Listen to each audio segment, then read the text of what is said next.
Hello dear, स्वागत करता हूं 32वां नंबर के वीडियो मेडिकल सर्जिकल नर्सिंग 1 का। और आप लोग सेकेंड ईयर के जो भी स्टूडेंट हैं देखते रहिए। जब आपका सिलेबस बहुत नज़दीक है, आपका सिलेबस समाप्त हो जाएगा कुछ दिन में, तो इस हिसाब से अंत तक पढ़ते रहिए। यूनिट नंबर 11 आप लोग को पहले ही हम शुरू कर दिए थे, जहाँ पे रीनल फेलुअर आप लोग को पढ़ा चुके हैं, समझ गए। आज हम लोग पढ़ेंगे कि गुर्दा प्रत्यारोपण किडनी ट्रांसप्लांटेशन से क्या समझते हैं, इसके लिए कब जो है निर्देश होता है कि हमें गुर्दा लगाना चाहिए, कब निर्देश नहीं होता है कि इसको नहीं लगाना चाहिए, और जटिलता लगाने के बाद क्या होता है, इसका प्रोसेस क्या है, कैसे किडनी को लगाते हैं, और इसके लगाने के बाद क्या देखभाल करेंगे, सारा चीज़ एग्जाम में पूछा जा सकता है। तो चलिए हम लोग यह 32वां नंबर के वीडियो को शुरू करते हैं जीएनएम सेकेंड ईयर के लिए।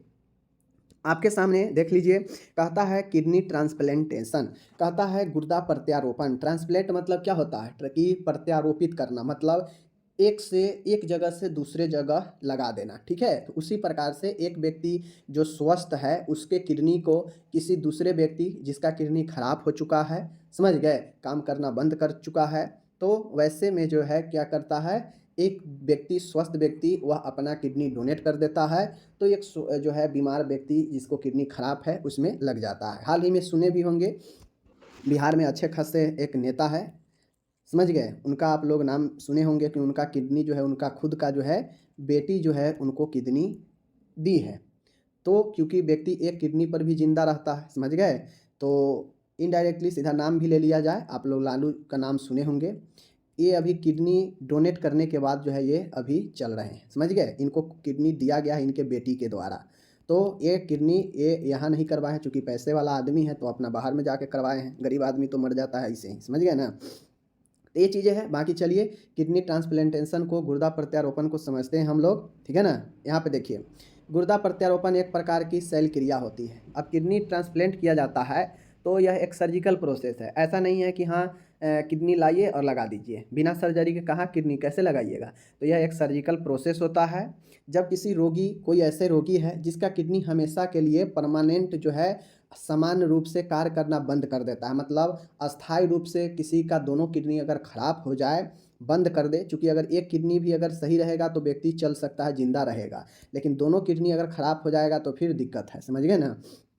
तो जब कोई रोगी का किडनी हमेशा के लिए समान रूप से काम करना बंद कर देती है, तो ऐसे रोगी में स्वस्थ किडनी किसी दूसरे व्यक्ति से लेकर जो है लगा दिया जाता है, इन जो है ट्रांसप्लांट कर दिया जाता है, समझ गए। स्वस्थ किडनी जीवित या मृत दाता से प्राप्त किया जाता है। अब स्वस्थ किडनी हो सकता है एक जीवित व्यक्ति भी दे सकता है, या फिर एक जो मृत्यु होने लगे किसी पेशेंट को और उसका किडनी बिल्कुल सही है, तो मृत्यु हो रहे मरीज से किडनी निकाल के, नहीं सुनते हैं कि किडनी निकाल लिया है, ये निकाल लिया, वो निकाल लिया है, तो ये किडनी जो है व्यक्ति के शरीर से निकाल कर जो है इसी सब चीज़ों के लिए जो है व्यक्ति आजकल बहुत ज़्यादा इसमें फ्रॉड होता है, समझ गए ना।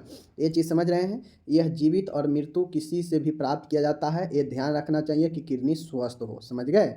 तो यही जो है आपका किडनी ट्रांसप्लांट होता है। और किडनी तभी ट्रांसप्लांट किया जाता है जब किसी का दोनों किडनी अस्थायी रूप से काम करना बंद कर दे, समझ गए ना, मतलब वह व्यक्ति का किडनी, दोनों किडनी गुर्दा खराब हो चुका हो, तब जाके यह जो है एक स्वस्थ व्यक्ति से या मृत व्यक्ति जो मरने वाला हो वह जो है अपना किडनी देता है, डोनेट कर देता है, और वह जो है उस व्यक्ति में लग जाता है जिसका किडनी खराब हो चुका है, समझ गए। या फिर किसी के घर में अपना परिवार है तो दो किडनी सब में रहता है, तो ये किडनी देकर अपने को जिंदा कर लेता है, समझ गए।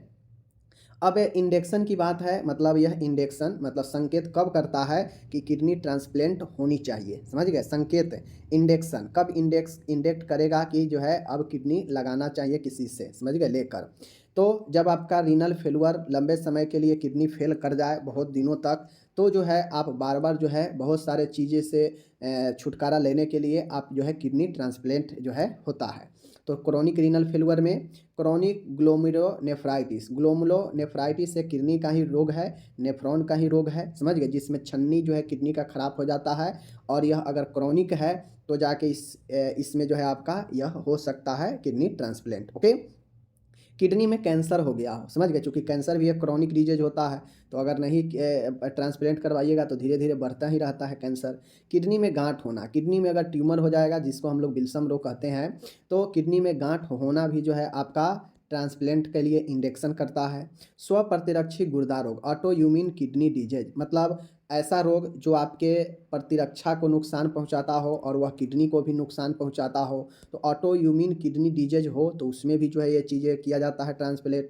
कॉन्जेंटल रीनल ऑब्स्ट्रक्टिव डिजीज, जन्मजात गुर्दा अवरोधी विकार। अब ऐसा रोग है जो जन्म से ही है, गुर्दा में ऑब्स्ट्रक्ट है, गुर्दा में अवरोध है, रुकावट है किडनी में, तो इसमें भी जो है इंडिकेट करता है कि भाई किडनी ट्रांसप्लांट होनी चाहिए। गुर्दा रोग के अंतिम अवस्था, अब किडनी के कोई भी डिजीज है वह अपने आखिरी अवस्था में है, आखिरी अवस्था में जा पहुंचा है वह किडनी का रोग, तो यहाँ पे भी जो है किडनी ट्रांसप्लांट होनी चाहिए, ये सूचित करता है। समझ गए। Goodpasture syndrome, Goodpasture syndrome में भी जो है आपके किडनी ट्रांसप्लांट हो सकते हैं, इंडेक्शन देता है। हाइपरटेंसिव नेफ्रोपैथी, अब हाइपरटेंसिव नेफ्रोपैथी भी एक किडनी का ही डिजीज है जिसमें आपके किडनी को इंडेक्शन देता है कि किडनी ट्रांसप्लांट होनी चाहिए। तो देख लीजिए कौन कौन से अवस्था है जहाँ पे किडनी ट्रांसप्लांट का इंडेक्शन देता है। Chronic renal failure, chronic glomerulonephritis, kidney cancer, kidney tumour, auto immune disorder kidney का, जन्मजात गुर्दारोग विकार होगा कोई, समझ गए, गुर्दा रोग का कोई अंतिम स्टेज होगा, गुड पास्चर सिंड्रोम होता है, हाइपरटेंसिव जो है नेफ्रोपैथी। तो इस चीज़ को जो है आपको ध्यान में करके रखना है। ओके, चलिए, तो ये तो हो गया निर्देश कि किन किन बीमारियों में जो है हम ट्रांसप्लांट कर सकते हैं, संकेत, समझ गए। अब आता है यहाँ पे कंट्रा इंडिकेशन। कंट्रा इंडिकेशन का मतलब होता है कि अनिर्देश, मतलब किस स्थिति में किसी को जो है किडनी ट्रांसप्लांट नहीं किया जाएगा, कौन कौन सी स्थिति में, वही अनिर्देश होता है। तो भयंकर अगर किसी को संक्रमण है उस स्थिति में किडनी ट्रांसप्लांट नहीं किया जाएगा, मतलब कि कोई संक्रमण वाला व्यक्ति है तो उससे किडनी जो है नहीं लिया जाएगा, समझ गए। एक्टिव मेलिग्नेंसी, एक्टिव मेलिग्नेंसी का मतलब होता है कि आपके जो कैंसर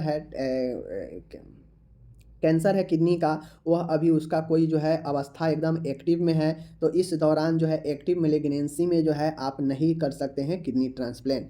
पल्मोनरी इनसिफियंस, आपका फेफड़ा अगर जो फेफड़ा होता है, फेफड़ा का अगर कार्य करने की क्षमता अगर गड़बड़ी है, इनसुफिशियंस है, तो इस कंडीशन में भी जो है आप किडनी ट्रांसप्लांट नहीं करवा सकते हैं। कार्डियक इनसफिशियंस, यानी आपका हार्ट भी जो है पूर्ण तरीका से जो है क्षमता में नहीं है, काम ये भी सही से नहीं कर रहा है, तो आप किडनी ट्रांसप्लांट नहीं करवाएंगे। हिपेटिक रोग, कोई आपके लीवर से संबंधित रोग है तो उसमें भी किडनी ट्रांसप्लांट नहीं होगा, समझ गए। तो इन सब चीज़ों में कंट्रा इंडेक्शन है, समझ गए। कार्डियक इनसफिशियंस, पल्मोनरी इनसफिशियंस, समझ गए, एक्टिव मेलिग्नेंसी, संक्रमण, हिपेटिक डिजीज, इन सब में जो है आपके कंट्रा इंडिकेशन बनता है जहाँ पे हम ट्रांसप्लांट नहीं करवा सकते हैं, समझ गए। अब करवाने के लिए तो करवा ही सकते हैं, ज़बरदस्ती का कोई इलाज नहीं है, ठीक है ना। जटिलता की बात किया जाए यहाँ पे, तो जटिलता क्या होगा, इसके ट्रांसप्लांट करने से क्या जटिलता होता है, चलिए बताते हैं। माय डियर, अगर कोई जो है किडनी ट्रांसप्लांट करवाता है तो उसमें जटिलता ये हो सकता है कि किडनी जिसका ट्रांसप्लांट होता है उसको देखते होइएगा कि उसको कहा जाता है कि आप अन्य रोगियों से अलग रहेंगे, भीड़ भाड़ वाले जगह से दूर रहेंगे, खान पान पर बिल्कुल कंट्रोल रखेंगे, समझ गए, नॉनवेज नहीं खाना है, बिल्कुल जो है ऐसे जिसका किडनी ट्रांसप्लांट होता है उसको बहुत ज़्यादा जो है बच के रहना पड़ता है सभी चीज़ों से, समझ गए, क्योंकि किडनी ट्रांसप्लांट वाले को झट से संक्रमण हो जाता है, समझ गए, मतलब कोई भी बीमारी तुरंत अटैक कर सकता है, समझ गए ना। संक्रमण तथा सेप्सिस होने का बहुत खतरा रहता है, तो पहला जटिलता। हाई ब्लड प्रेशर होने का भी खतरा रहता है, तो इसके लिए भी जो है ध्यान रखा जाता है। लीवर सिरोसिस हो सकता है, इसका भी ध्यान जटिलता में आ सकता है। इलेक्ट्रोलाइट फ्लूइड का जो है इम्बैलेंस हो सकता है, असंतुलन हो सकता है। कार्डियक डिसअर्थेमिया हो सकता है। हाइपर कोलेस्ट्रोलोमिया, मतलब बहुत ज़्यादा कोलेस्ट्रोल जो है बॉडी में बढ़ सकता है, समझ गए। हृदय में डिस्थर्मिया हो सकता है। इलेक्ट्रोलाइट फ्लूइड का जो है असंतुलन हो सकता है। लीवर सिरोसिस हो सकता है। ब्लड प्रेशर हाई हो सकता है। इन्फेक्शन और सेप्सिस हो सकता है। तो ये सब जटिलता होता है एक ट्रांसप्लांट होने की बात, समझ गए। तो इस चीज़ को जो है आपको ध्यान में रखना है। ओके, प्रक्रिया की बात किया जाए, अब आपको समझने वाला चीज़ है कि कैसे जो है इसका प्रक्रिया जो है आगे की तरफ चलता है। तो प्रक्रिया को आप लोग अच्छे से समझिए। इसी प्रक्रिया के जरिए, इसी जो है प्रोसेस के जरिए किडनी को लगाया जाता है, समझ गए। प्रोसीजर आपके सामने में है। कहता है किडनी ट्रांसप्लांटेशन प्रशिक्षित एवं अनुभवी सर्जन दल द्वारा किया जाता है। माय डियर, जो आपके यूरोलॉजिस्ट होते हैं, मूत्र रोग विशेषज्ञ, समझ गए, या उत्सर्जन रोग संबंधी कोई रोगी डॉक्टर होते हैं, वह स्पेशलाइज होते हैं सर्जरी में, उनके द्वारा ही ये चीज़ें करवानी चाहिए। Okay, normal surgeon, general surgeon इस चीज़ को नहीं करता है। रोगी को जनरल एनेस्थेसिया दिया जाता है। अब चूंकि यह एक सर्जिकल प्रोसेस है तो एनेस्थेसिया तो देना ही देना है, तो जनरल एनेस्थेसिया दिया जाता है। चीरा लगाकर मीन्स इंसिजन लगाकर लक्षित स्थान पर, मतलब जो साइट है वहाँ पे चीरा लगाया जाता है और उस जगह तक पहुँचा जाता है जहाँ पे ट्रांसप्लेट करना है, समझ गए। रोगी में स्वस्थ गुर्दा किडनी प्रत्यारोपित किया जाता है। अब चीरा लगाया जाता है, सबसे पहले क्या किया जाता है कि ये सर्जरी दल जो एकदम मतलब ट्रेनेड होते हैं उनके द्वारा ये करवाना चाहिए, समझ गए। जनरल एनेस्थेसिया लगाते हैं, समझ गए, एनेस्थेसिया का अप्लाई करते हैं जहाँ पे चीरा लगाना है। अब उस जगह पर चीरा लगाते हैं जहाँ पे जो है हमें ट्रांसप्लेट करना है, मतलब लक्षित साइट पे, समझ गए, टारगेट साइट पे। रोगी में स्वस्थ गुर्दा को लगाया जाता है, प्रत्यारोपित किया जाता है जब चीरा लग जाता है तो। इसे पेरिटोनियम से बाहर इलियाइक फोसा में ट्रांसप्लेट किया जाता है। अब आपको पता होना चाहिए कि कहाँ पे जो है किडनी को ट्रांसप्लेट करके कहाँ पे लगाया जाता है, तो किडनी को पेरिटोनियम से बाहर इलियाइक फोसा में जो है ट्रांसप्लेट किया जाता है, ध्यान दीजिएगा, इलियाइक फोसा में, समझ गए ना। स्वस्थ किडनी का प्रत्यारोपण आगे की तरफ किया जाता है। स्वस्थ किडनी का जो प्रत्यारोपण होता है वह आगे की तरफ किया जाता है, क्योंकि हम जानते हैं कि हमारा दोनों किडनी जो नॉर्मल होता है वह दोनों साइड में होता है, लेकिन जब ट्रांसप्लेट वाला किडनी होता है उसको आगे की तरफ लगाया जाता है, समझ रहे हैं। यहाँ पे देखिए, प्रत्यारोपण के ट्रांसप्लेट के दौरान डोनेट किडनी की रीनल आर्टरी को इंटरनल इलियाइक आर्टरी से तथा रीनल वेन को इलियाइक वेन से जोड़ दिया जाता है। अब जैसे एक मान गए आप लोग को मैं बता दूं, चूँकि इसे इलियाइक फोसा में जो है ट्रांसप्लेट किया जाता है, समझ गए ना। तो इलियाइक फोसा में ट्रांसप्लेट होता है इस कारण से, जो अब चूँकि मतलब हृदय क्या बोलते हैं, गुर्दा किडनी है, तो उसमें एक ब्लड जाएगा और एक ब्लड आएगा, समझ गए ना। तो ब्लड जाने वाला और आने वाला दोनों को जो है हमें कनेक्ट करना पड़ेगा, तभी ना ब्लड को जो है लेगा और ब्लड को छान कर बाहर करेगा। तो उसके लिए डोनेट जो किडनी होता है, उस डोनेट किडनी के जो रीनल आर्टरी होती है, मतलब जो किडनी की आर्टरी है, उसको जो है आंतरिक जो इलियाइक आर्टरी है उससे जोड़ देते हैं। मतलब जो लगाते हैं, प्रत्यारोपण करते हैं ना, किडनी के जो प्रत्यारोपित करते हैं उसका जो आर्टरी होता है वह इलियाइक फोसा वाला आर्टरी से जोड़ देते हैं। फिर जो किडनी यानी रीनल, जिसको किडनी हम लोग बोलते हैं, उसका भेन को हम लोग इलियाइक फोसा वाले भेन से जोड़ देते हैं, समझ गए। यानी सीधी सी बात कहा जाए कि आर्टरी वाले को आर्टरी से जोड़ देते हैं, भेन वाले को भेन से जोड़ देते हैं। अब ये इलियाइक इसलिए है क्योंकि किडनी को इलियाइक फोसा में ही जो है ट्रांसप्लेट किया जा रहा है, तो वहाँ पे इलियाइक भेन और इलियाइक आर्टरी है, समझ गए, यही चीज़ें हैं। प्रक्रिया के दौरान सख्त विसंक्रमित तकनीक का प्रयोग किया। अब ये जो ट्रांसप्लेट किया जाता है इसमें बिल्कुल संक्रमण मुक्त तरीके का इस्तेमाल किया जाता है। अब आपके सामने फिगर है, देख लीजिए। फिगर क्या है, जैसे आपको पता है कि दो किडनी यहाँ पे दोनों साइड में होता है, नॉर्मल है, ठीक है ना, ये तो नॉर्मल है, ओके। जिसमें रोग हो गया है तो इसको जो है इसके जगह पर एक किडनी लगाया जाता है। अब देखिए, एक किडनी इलियाइक फोसा से बाहर इस साइड भी लग सकता है या इस साइड भी लग सकता है, समझ गए। ऐसा नहीं है कि इसी साइड लग सकता है, इधर भी लग सकता है, जिधर भी लगाना है लग जाता है, लेकिन लगने वाला जो जगह होता है इलियाइक फोसा होता है, समझ गए। अब आप लोग को बता दें, एक आपका जो है ये ब्लू वाला देख रहे हैं, समझ गए ना। ए जो है आपका क्या है, ए एक ब्लू वाला है, समझ गए, ए एक ब्लू वाला है, एक लाल वाला है, ब्लड का नली। जबकि ब्लू वाला क्या होता है, वह जो है वेन होता है, लाल वाला आर्टरी वाला है, समझ गए। तो वही जो है देख लीजिए, यहाँ पे इलियाइक आर्टरी है ना, तो लाल वाला इलियाइक आर्टरी है, समझ गए, और ये ब्लू वाला क्या है, इलियाइक वेन है। अब किडनी में भी जो आर्टरी है उसको इलियाइक आर्टरी से जोड़ देंगे, और जो किडनी का वेन है, रीनल वेन है, उसको हम लोग इलियाइक वेन से जोड़ देंगे। क्योंकि इस एरिया में जो वेन है उसे इलियाइक के नाम से जानेंगे, तो इसीलिए इलियाइक आर्टरी और इलियाइक वेन कहते हैं, समझ गए ना। और इसी जगह पर चीरा लगा के यहाँ पे जो है आपको किडनी को शिफ्ट किया जाता है, या फिर इस जगह इधर लगाना हो तो यहाँ पे चीरा लगा के शिफ्ट करते हैं, समझ गए ना। तो यही होता है, समझ गए।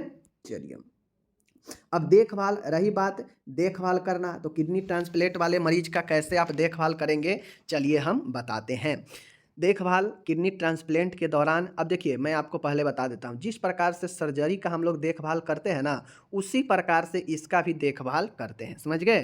चलिए सेम चीज़ें हैं, किडनी ट्रांसप्लांट होगा उस दौरान क्या हम देखभाल करेंगे। सर्वप्रथम रोगी को पेट केवल अवस्था में प्रोन पोजीशन लिटाया जाता है। रोगी को आवश्यक आईवी फ्लूइड इन्फ्यूजन किए जाते हैं, समझ गए, मतलब तरल पदार्थ देते रहते हैं। रोगी को वाइटल साइन मॉनिटर किया जाता है सर्जरी के दौरान, समझ गए। रोगी के वाइटल चिन्हों को जो है किसी भी प्रकार के चेंजेज हो तो तुरंत डॉक्टर को कहें कि फलाना चीज़ चेंज हो रहा है, समझ गए। आगे है सर्जरी के दौरान एसेप्टिक तकनीक का ध्यान रखा जाता है। रोगी के पास सभी आपातकालीन दवाइयाँ होती है। सर्जन को आवश्यक उपकरण समय समय पर प्रदान की जाती है। किडनी ट्रांसप्लांट होने के बाद सभी रिकॉर्ड सहित मरीज को आईसीयू या पोस्ट ऑपरेटिव रूम में स्थानांतरित कर दिया जाता है। तो अभी आप कुछ देखें, कुछ जो है ज़्यादा इसमें चीज़ था। और यहीं से पहले अगर हम ट्रांसप्लांट से पहले अगर देखभाल लिखते तो जैसे सर्जरी से पहले देखभाल लिखते हैं उसी प्रकार से यहाँ भी देखभाल लिख देते। तो 3 तरीक़ा से यहाँ भी देखभाल कर सकते हैं। अब किडनी ट्रांसप्लांट हो चुका है तो उसके बाद देखभाल क्या होगा, तो पोस्ट ऑपरेटिव वाला जो भी दवाइयाँ होती है सर्जरी के बाद सब देंगे, समझ गए। अब जो पेशेंट किडनी ट्रांसप्लांट कराया रहता है, रोगी को सभी इम्यूनोसप्रेसेंट दवाएं प्रदान की जाती है। जो पेशेंट को किडनी ट्रांसप्लांट हुआ रहता है उसको इम्यूनोसप्रेसेंट दवाइयां लेना पड़ता है, समझ गए। रोगी को थोड़ा थोड़ा ऑक्सीजन देते प्रदान करते हैं। रोगी को आवश्यकता अनुसार रक्त, प्लाज्मा, प्लेटलेट भी ट्रांसफ्यूजन किया जाता है। चूँकि किडनी लगा है तो अचानक से तो काम करने नहीं लगेगा, धीरे धीरे काम करेगा, तब तक उसको चढ़ाना पड़ेगा। रोगी की स्थिति समान होने तक निर्देशानुसार वाइटल साइन की मॉनिटरिंग करते रहते हैं। रोगी की स्थिति समान होने तक जो है आईवी फ्लूइड देते रहते हैं और सभी नर्सिंग प्रक्रियाओं का रिकॉर्ड अवश्य रखते हैं। तो ये तो मैंने 2 प्रकार से सर्जरी जो है ट्रांसप्लांट के दौरान, ट्रांसप्लांट के बाद देखभाल बताए हैं। आप देखिए, मैं एक बार बता चुका हूँ, सर्जिकल प्रोसेस किसी भी बीमारी में हो उसका देखभाल बीमारी के आधार पर सर्जरी से पहले, सर्जरी के दौरान, सर्जरी के बाद हम कितना बार बता चुके हैं, पढ़ा चुके हैं। आपको बीमारी ध्यान में रखना है और उसी के तरीके से जो है आपको देखभाल लिखते जाना है, समझ गए ना। तो यहाँ पे ट्रांसप्लांट है किडनी का, तो उसमें जो है आप कैसे कैसे किन किन चीज़ों को ध्यान में रखेंगे आप खुद से समझिए, समझिए, बाकी यहाँ पे बता दिए। अब यहाँ पे टोटली इंग्लिश दिया गया है, जो भी इंग्लिश वाले डियर है अपना आराम से जो है इंग्लिश में इसको जो है यहाँ पे समझ सकते हैं। पूरा का पूरा इंग्लिश पर दे रखा है, ओके।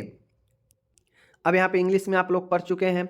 अब जो इंग्लिश वाले होंगे इंग्लिश में पढ़िएगा। मैं यहाँ पे अब आपको बता रहा हूँ। सेकंड प्रश्न है आज का, वह है मेरा डायलिसिस। माय डियर, डायलिसिस क्या होता है, इसका क्या उद्देश्य है, क्या इंडिकेशन है, क्या कॉम्प्लिकेशन है, क्या प्रोसीजर है डायलिसिस के बारे में। चूँकि हम लोग को पता है किसी का किडनी खराब होगा तो उसमें डायलिसिस अहम भूमिका निभाता है। अगर कंप्लीट खराब हो जाएगा तो फिर उसको ट्रांसप्लांट किया जाता है। तो ट्रांसप्लांट तो पढ़ा दिए, अब हम लोग डायलिसिस पढ़ेंगे। थोड़ा मोड़ा खराब रहता है, समझ गए, तो व्यक्ति जो है क्या करता है, डायलिसिस करवा के अपना ज़िंदगी चलाता रहता है, समझ गए। या फिर कोई गरीब है तो अपना डायलिसिस पर ही ज़िंदगी चलाते रहता है, समझ गए ना।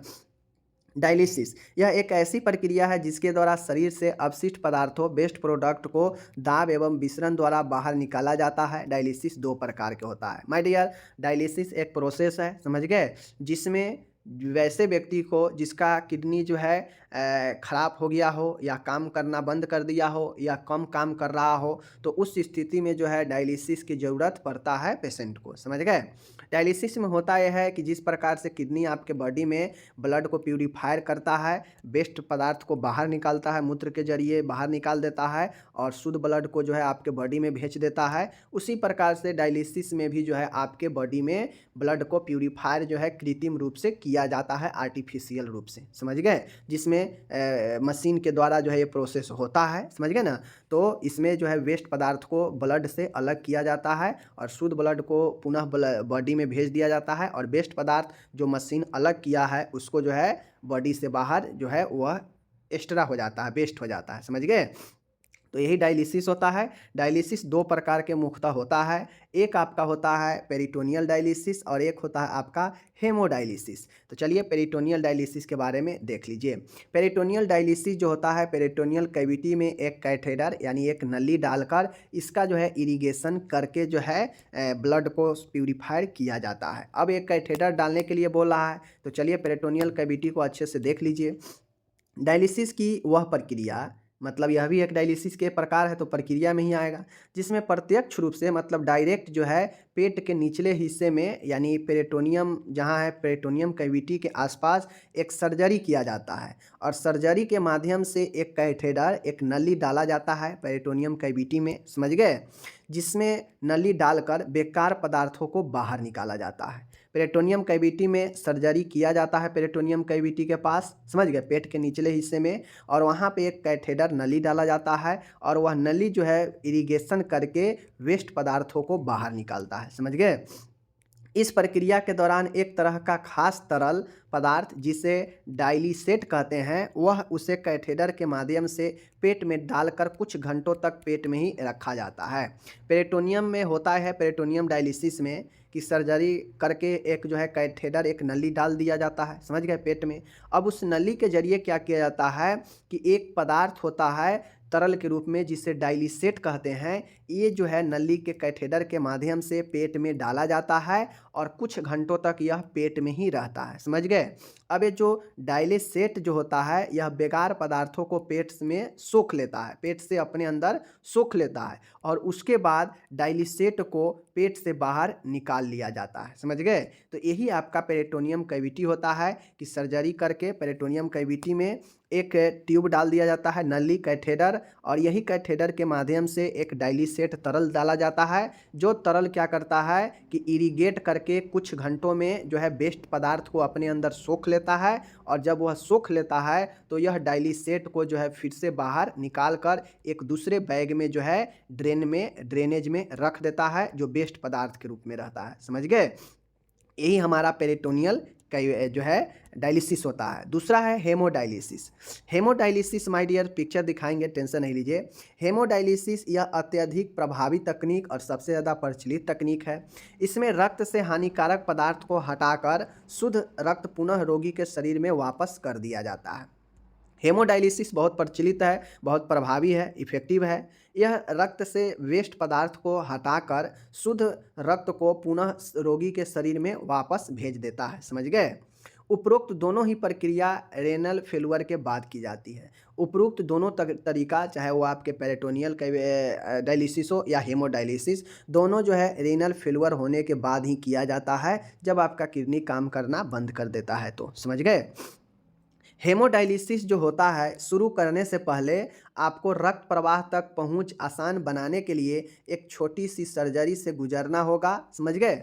अब होता यह है कि देखते होइएगा कि जिसका डायलिसिस चलता है तो उसको जो है डॉक्टर क्या करते हैं कि एक फिस्टूला का बनाते हैं, फिस्टूला बनाते हैं, जैसे ये आपका हाथ है, समझ गए। तो एक इधर से भी देखिएगा जो है फिस्टूला निकालते हैं, समझ गए, और एक इधर से भी नली निकालते हैं, समझ गए, दोनों में जोड़कर। चूँकि ब्लड एक साइड से क्या होता है, भेजना भी होता है, एक साइड से निकलना भी होता है। तो दाब और विसरण के जरिए एक साइड से निकलता है ब्लड, वह मशीन में जाता है, प्यूरिफाइड होता है, और वह मशीन एक साइड से ब्लड को बॉडी में भेजते भी रहता है एक साइड से, समझ गए। तो इसीलिए फिस्टूला का निर्माण जो है आपके बॉडी में किया जाता है। अब उसके लिए जो है सर्जरी करे या डॉक्टर अपने दिमाग से जो भी करे, वह एक जो है शल्य क्रिया से गुजरना पड़ता है या फिर नॉर्मल एक फिस्टूला तैयार करना पड़ता है, समझ गए। अब ये होता है आर्टरियोवेनस फिस्टूला, एवी फिस्टूला। एक सर्जन आपकी बाह में एक धमनी और नर्स को जोड़ता है, समझ गए। एक धमनी और एक नर्स को जो है बाह में आपको जोड़ता है। एक होता है एवी फिस्टूला, जिसमें सर्जन आपकी बाह में एक जो है आपके क्या करता है, आर्टरी और वेनस यानी आर्टरी और वेन दोनों को जोड़ता है, धमनी और शिरा को आपस में जोड़ता है, और वही फिस्टूला होता है, समझ गए। एक होता है एवी ग्राफ्ट, मतलब धमनी और शिरा को ग्राफ्ट किया जाता है। यदि धमनी और शिरा जुड़ने के लिए बहुत छोटी है तो आपका सर्जन धमनी और शिरा को जोड़ने के लिए एक ग्राफ्ट यानी मुलायम और खोखले ट्यूब का उपयोग करते हैं। अब आप लोग देखते होइएगा डायलिसिस जहाँ पे होता है तो वहाँ पे जो डायलिसिस करने वाले जो डॉक्टर होते हैं, देखते होइएगा कि पहले एक फिस्टूला बनाता है, समझ गए।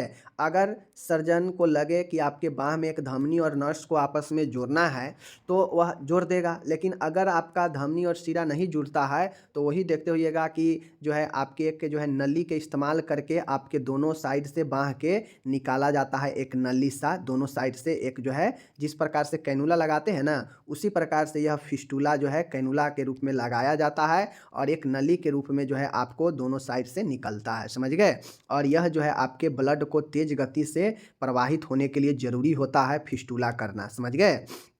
अब आपके सामने में है, देख लीजिए फिगर को अच्छे से मैं आपको यहाँ पे दिखा रहा हूँ, देख लीजिए बहुत इंपॉर्टेंट है। ये है पेरिटोनियल डायलिसिस, यहाँ पे एक कैथेटर लगाया गया है, समझ गए। देख लीजिए ये होता है जो आप सोल्यूशन वहाँ पे डायलिसेट देखे है ना, यही सोल्यूशन भेजा जाता है और यही पेरिटोनियम कैविटी में इरिगेट होता है, इरिगेशन करता है, सोखता है वेस्ट पदार्थ को। और सोखने के बाद फिर जो है यह कैथेटर के माध्यम से एक यहाँ पे जो है ड्रेन लगा होता है, बैग लगा होता है, जिसमें वेस्ट मटेरियल आकर जमा हो जाता है, समझ गए, और आपके बॉडी में शुद्ध ब्लड बच जाता है। तो ये तो हो गया पेरिटोनियम जो है डायलिसिस। हेमोडायलिसिस यहाँ पे है, देख लीजिए। हेमोडायलिसिस में क्या होता है कि जैसे ये हाथ है, समझ गए।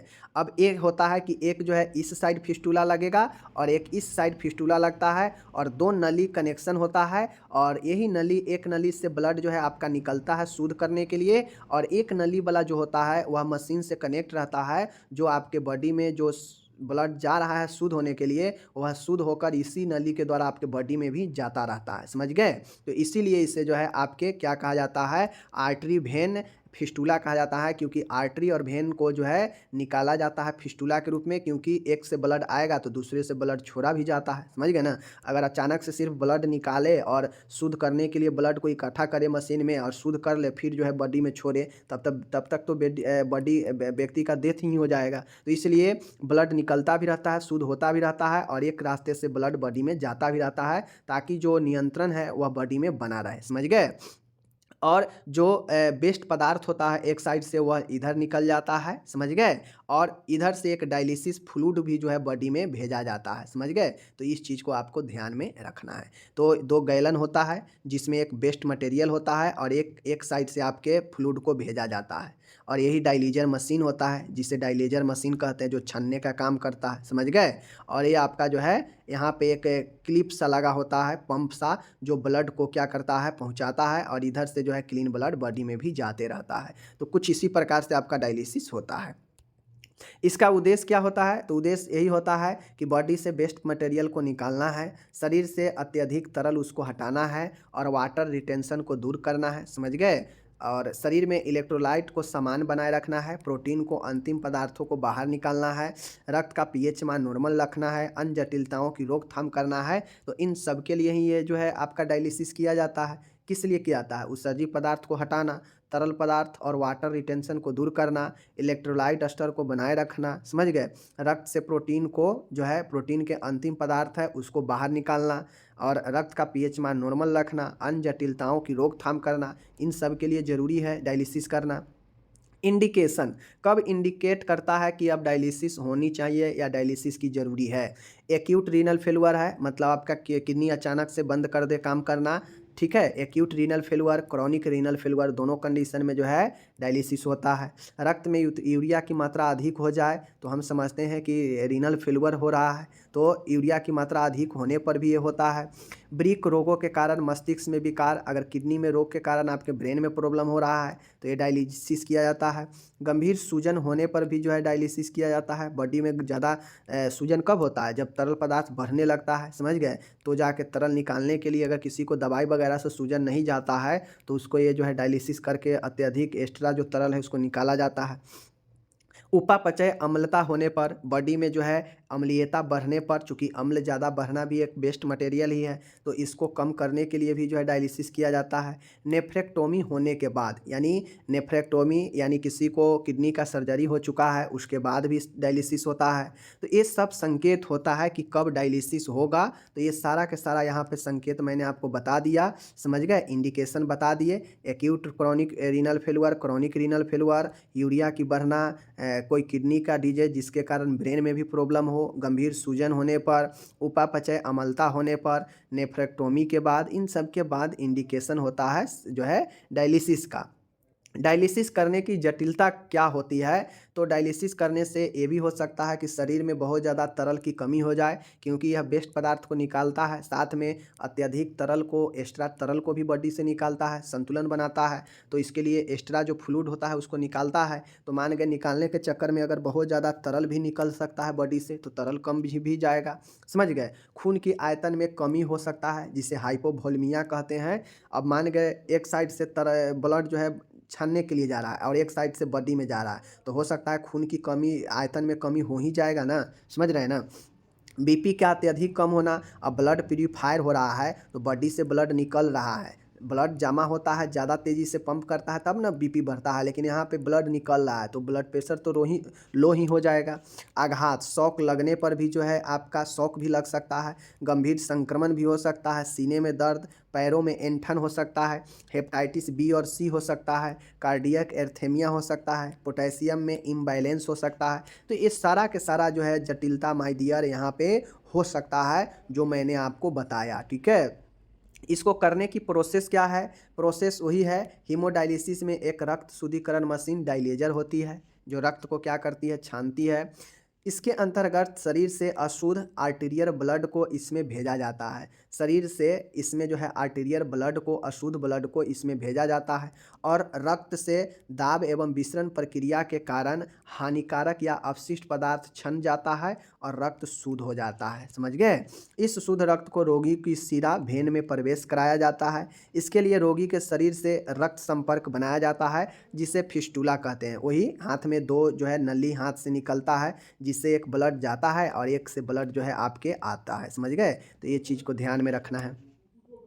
इसके लिए रोगी के संपर्क, जिसे फिस्टुला कहते हैं, इससे अशुद्ध रक्त प्राप्त कर शुद्ध रक्त वापस शरीर में भेज दिया जाता है। क्योंकि अगर ब्लड निकाल कर पूरा और एक गैलन में रख लेंगे तो व्यक्ति मर ही जाएगा ना।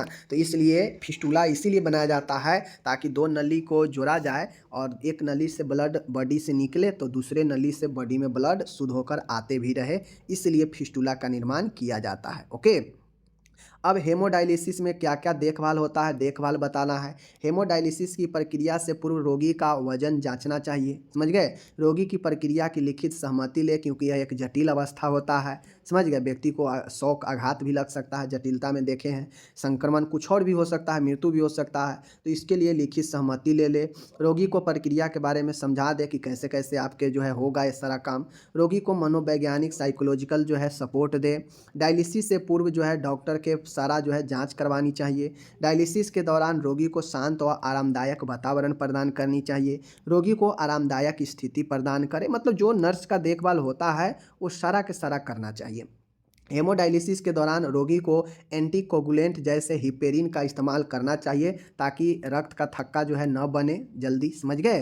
डायलिसिस से पूर्व रोगी को एंटी हाइपरटेंसिव एवं वैसोडिलेटर ड्रग नहीं लेने की सलाह देनी चाहिए, क्योंकि ऑलरेडी ब्लड डायलिसिस होने पर व्यक्ति का जो है उच्च रक्तचाप कम हो जाता है, ब्लड प्रेशर, समझ गए? रक्त वाहिका वैसोडिलेटर दवाई नहीं देंगे, क्योंकि रक्त नस अगर फैला देगा तो उससे भी जो है ब्लड जल्दी जल्दी निकल जाएगा। तो ये दवाइयाँ एंटी हाइपरटेंसिव और वैसोडिलेटर ड्रग नहीं देनी चाहिए।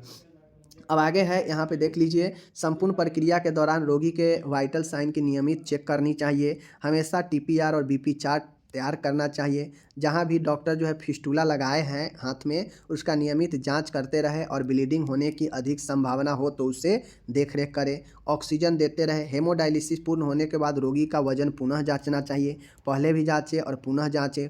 फिस्टुला एवं संट को साफ रखना चाहिए। जहाँ पे फिस्टुला लगाया गया है, जहाँ से ब्लड पास किया कर रहा है और आ रहा है, उस फिस्टुला को साफ रखे। पोस्ट हेमोडायलिसिस दवाएं प्रदान करते रहे, जो हेमोडायलिसिस के बाद दवाएं दिए जाते हैं, समझ गए? और यहाँ पे सारा के सारा बता दिए। यहाँ पे आपका टोटल इंग्लिश भी दिया गया है, तो आप लोग इसको अच्छे से क्लियर कर लीजिएगा, ठीक है? पीडीएफ डिस्क्रिप्शन में दे देंगे, टोटल इंग्लिश भी दिया गया है। उम्मीद है समझ गए होंगे। आपसे ये दोनों प्रश्न में से एक प्रश्न इस बार बहुत आने का संभावना है, समझ गए? हम आपसे मिलेंगे अगले वीडियो में। अपना ख्याल रखिएगा, धन्यवाद।